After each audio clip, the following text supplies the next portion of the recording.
हरे कृष्णा। सभी वैष्णव भक्तों के चरणों में दंडवत प्रणाम। मैं राधिका प्राण वल्लभ देवी दासी स्वागत करती हूँ आपका अपने चैनल पर। और श्रीमद् भगवद गीता यथारूप अध्याय 2 श्लोक संख्या है 58। और हमें बहुत कुछ समझ में आ रहा है, हम आपको बताने का प्रयास कर रहे हैं। इसमें जो भी त्रुटि हो उसको क्षमा करना भक्तों। पूज्य श्री गुरुदेव महाराज के संरक्षण में और अपने ठाकुर जी के संरक्षण में रहकर ही हम बोलते हैं, अपने पास से कुछ भी नहीं इसमें ऐड करते हैं। हरे कृष्णा। श्रील प्रभुपाद की जय। अनंत कोटि वैष्णव भक्त वृंद की जय।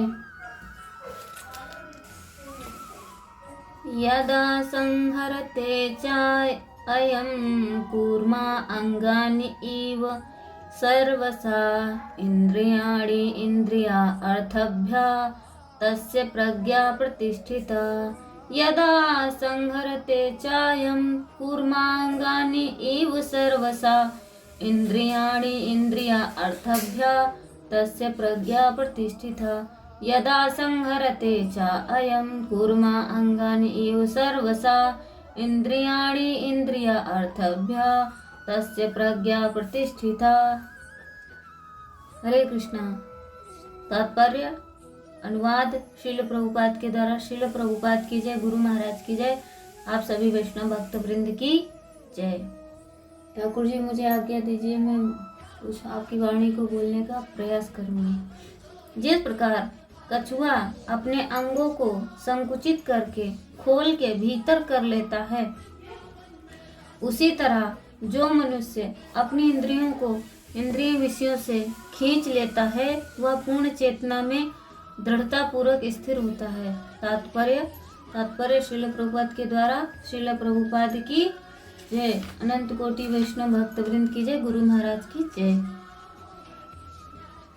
किसी योगी भक्त या आत्म सिद्धि व्यक्ति की कसौटी यह है कि वह अपनी योजना के अनुसार इंद्रियों को वश में कर सके, किंतु अधिकांश व्यक्ति अपनी इंद्रियों के दास बने रहते हैं, इंद्रियों के ही कहने पर चलते हैं। इंद्रियों के मतलब कि जब मन कहता है तब वो अपने मन के अनुसार चलते रहते हैं। यह है कि उत्तर इस प्रश्न का है कि योगी किस प्रकार स्थित होता है। इंद्रियों की तुलना विषैले सर्प से की गई है। इंद्रियों की तुलना विषैले सर्प से की गई है।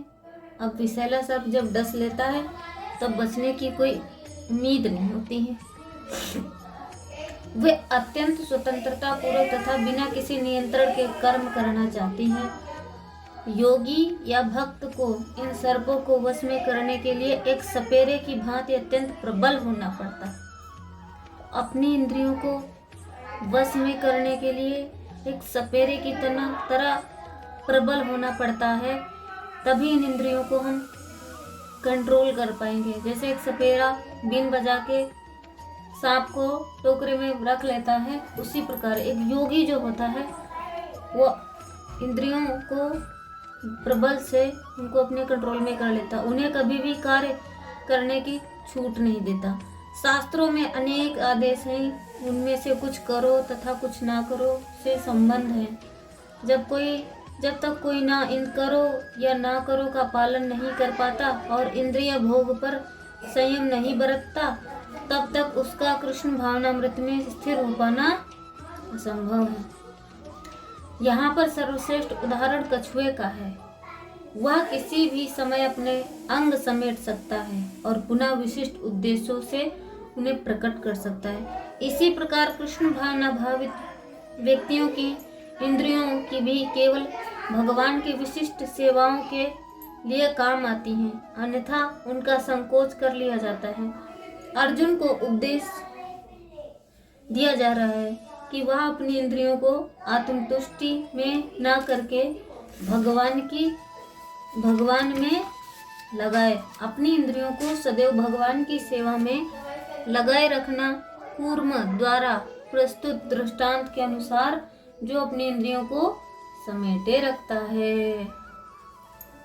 यदा संहरते प्रज्ञा प्रतिष्ठिता, जो इस श्लोक का फर्स्ट मीनिंग और लास्ट मीनिंग बोला है कि यदा संघरते प्रज्ञा प्रतिष्ठिता। यहाँ कछुए का दृष्टांत देने का तात्पर्य है कि जैसे कछुआ चलता है, उसके 6 अंग दिखते हैं, 4 पैर, 1 पूंछ और 1 मस्तक, परंतु जब वह अपने अंगों को छिपा लेता है तब केवल उसकी पीठ ही दिखाई देती है।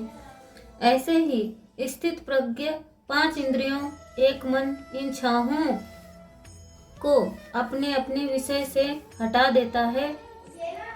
अगर उसका इंद्रियों आदि के साथ किंचित मात्र भी तनिक मानसिक संबंध बना रहता है तो वह स्थित प्रज्ञ नहीं होता है। यहाँ संघरते क्रिया देने का मतलब यह हुआ कि वह स्थित प्रज्ञ विषयों से इंद्रियों का उपसंहार कर लेता है, अर्थात वह मन से भी विषयों का चिंतन नहीं करता।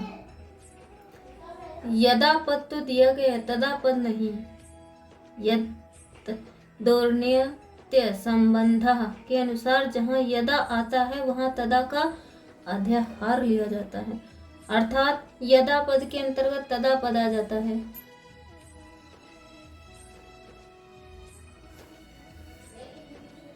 तात्पर्य यह है कि इंद्रियों के अपने अपने विषयों में सर्वथा हट जाने से स्वतः सिद्ध तत्व का अनुभव होता है। वह काल के अधीन, काल की सीमा में नहीं। कारण यह है कि अनुभव किसी क्रिया अथवा त्याग का फल नहीं है। यह अनुभव उत्पन्न होने वाली वस्तु नहीं है, अतः यहाँ काल वाचक तदापद होने की जरूरत नहीं है। इसकी जरूरत तो वहाँ होती है जहाँ कोई वस्तु किसी वस्तु के अधीन होती है। जैसे आकाश में सूर्य रहने पर भी आंखें बंद कर लेने से सूर्य नहीं दिखता, आंखें खोलते ही सूर्य दिखता है। तो यह सूर्य और आंखों में कार्य कारण संबंध नहीं है, अर्थात आंखें खुलने से सूर्य पैदा नहीं हुआ। सूर्य तो पहले से ही ज्यों का त्यों है ही है।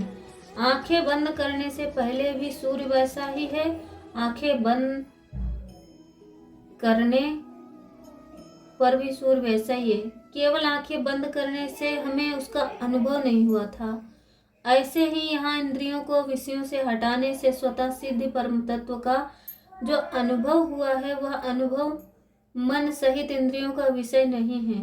तात्पर्य यह है कि स्वतः सिद्ध तत्व भोगों विषयों के साथ संबंध रखते हुए भोगों को भोगते हुए वैसा ही है, परंतु भोगों के साथ संबंध रूप पर्दा रहने से उसका अनुभव नहीं होता।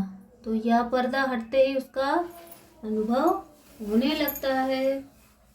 बहुत सुंदर यहाँ पर हमने सीखा है कि इंद्रियों को कछुए से ही कंपेयर किया गया है कि जो हमारी 6 इंद्रियां हैं वो कैसे हैं, कछुए के समान हैं।